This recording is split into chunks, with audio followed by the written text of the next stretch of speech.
Why $1.5 million may not last 20, 25, even a 30-year retirement. It's not because of a market crash. It's not because of bad investments. It's not even because of taxes. It's inflation. Inflation is silent. It doesn't show up as a single bad day. It shows up as money quietly buying less every single year for the next 20 to 30 years. And part of that catches people off guard. In 2026, Social Security cost of living adjustment was 2.8%, but inflation can move much higher throughout the year, which means the real costs may rise faster than your benefit adjustment. The gap might sound small, but it isn't. A difference of 1% per year compounded over a 25-year retirement can reduce purchasing power by more than 20%. In this video, I'm going to show you exactly where inflation does most damage in retirement and why so many people underestimate it. Let's get into it. Here's the first thing most people get wrong about inflation and retirement. They think about it in terms of years. Prices went up 3%, so I'll need 3% more this year. Now that's true, but that's not the real risk. The real risk is what happens when the 3% repeats year after year for more than 2 to 3 decades. Here's a simple way to see it. At 3% inflation, prices roughly double every 24 years. At 4%, they double closer to every 18 years. So if you retire at 62 and live to 90, which is increasingly common, something that costs $5,000 a year today would cost $10,000 a year before you've done needing it. Not because anything about your spending has changed, just because the slow grind of inflation compounding quietly in the background. And this is why $1.5 million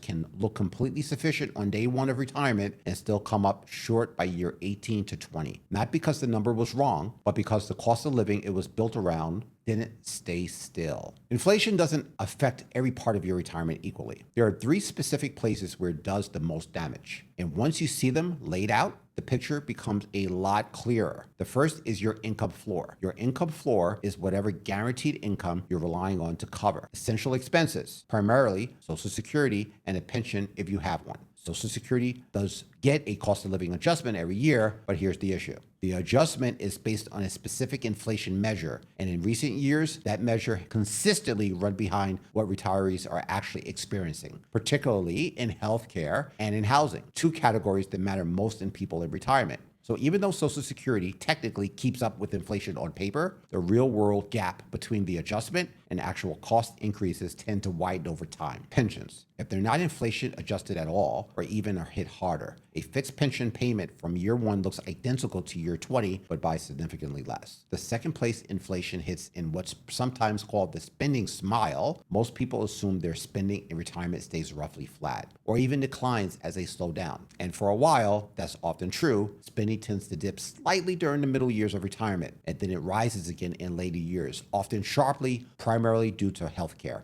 And healthcare inflation has historically run higher than general inflation for years at a time. So the years where you might assume expenses are easing off and often followed by years where inflation hits hardest, and exactly at the point in retirement where you have least flexibility to adjust by going back to work or cutting back significantly. The third place is the part of your portfolio that isn't growing. It's a meaningful portion of your retirement savings. Sits in cash, CDs, or very conservative fixed income holding. That portion isn't sitting still. It's actively losing purchasing power every single year because inflation runs higher than the return on those holdings. A portfolio that feels safe because the balance isn't dropping can still quietly lose ground in real terms, especially across 20 to 30 years of retirement. So those are the 3 places inflation does the most damage. Your income floor, the later years of spending, and the portion of your portfolio that isn't keeping pace. Here's the part that actually matters though. None of these are reasons to panic, and none of these means 1.5 million is not enough. What they mean is that a plan built around inflation, specifically accounted for in each of these 3 places, is a plan that looks fine on day 1 and quietly falls behind by year 15. The good news is that each one of these have a specific fix, and that's exactly what I want to walk you through next. If you want to know how these 3 inflation pressure points actually look against your own numbers, that's exactly what we map out on a free retirement clarity call, which you can book using the link below. Now, here's how to actually address each one of these 3. The first fix is about how your income floor is built, not just how big it is. Social Security cost of living adjustment tends to run behind real world inflation, particularly for healthcare. The goal isn't to rely on the adjustment alone to keep your floor in line with rising costs. This is where timing of when you claim Social Security matters more often than most people realize. Each year you delay claiming past your full retirement age increases your benefit roughly by 8%. And because of cost of living adjustments as applied as a percentage, a large starting benefit means each future adjustment is also a large dollar amount. So a large base benefit doesn't just mean more income now. It means that inflation adjustments themselves carry more weight weight every year after. For couples, there's an additional layer. Coordinating each spouse claims can be structured specifically so the income floor, the part of your plan that's supposed to be the most stable, has the strongest possible inflation protection built into it from day one. The second fix is recognizing that in retirement, spending doesn't stay the same forever, because for many people, healthcare and care costs rise meaningfully later in life. If healthcare and care costs are primarily driver of that later life spending increases, the planning question becomes, where does the increased spending come from and when it shows up? And for some people, that means deliberately not spending down certain assets early in retirement, specifically preserving them for years when healthcare costs are likely to be highest. For others, it means structuring withdrawals so that the accounts most likely to be tapped into in the later years are the ones positioned to have grown the most by then, rather than the ones that get drawn down first simply because they're the easiest to access. The key shift here is treating the later years in retirement as a distinct phase with distinct needs, not just more of the same,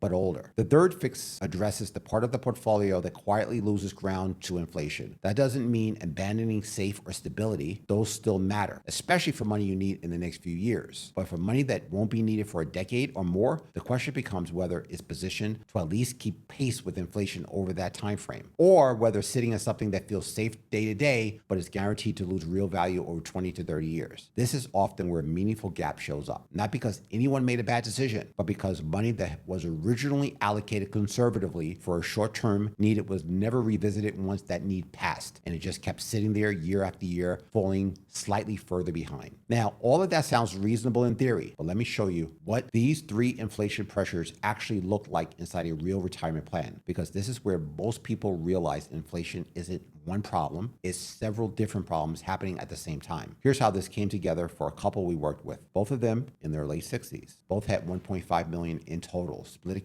across pensions, Social Securities, and investments. With roughly $400,000 sitting in cash or short-term holdings, they haven't reviewed it in years. Their original plan assumed flat spending through retirement, a Social Security cost of living adjustment expected to keep up with their income floor in line with rising costs. When we mapped out their plan against three inflation pressure points, here's what we found. Their pension had no inflation adjustment at all, meaning its real value was already declining every year and will continue for the rest of their retirement. Their assumed flat spending didn't account or likely increase for healthcare costs in their 70s and 80s. A gap that left undressed would have meant drawing down from their portfolio faster than planned right when they have the least flexibility. And that $400,000 in cash and short-term holdings, been sitting there for years earning less than inflation the entire time, quietly is losing in purchasing power without either of them realizing it. Here's what changed. We restructured a portion, the $400,000, into investments positioned to at least keep pace with inflation over the next decade, while still keeping a separate smaller cash reserve for near short-term needs. We built a specific later, like healthcare reserve, money intentionally not drawn down in early years, specifically embarked for spending increases we expected in the later 70s and beyond. And because of the pension had no inflation protection, we adjusted their overall withdrawal strategy so that the inflation-adjusted portions of their income, primarily Social Security, carry proportionally more weight in their income floor over time. The result, their plan, went from one that looked fine on paper for the first 10 years and then became uncertain to one that's specifically built to hold up across all 25 to 30 years, including the years where costs are likely to rise the most. Nothing about their total savings changed, only how it was positioned against inflation. Here's what I want you to take from this. The question was never, is $1.5 million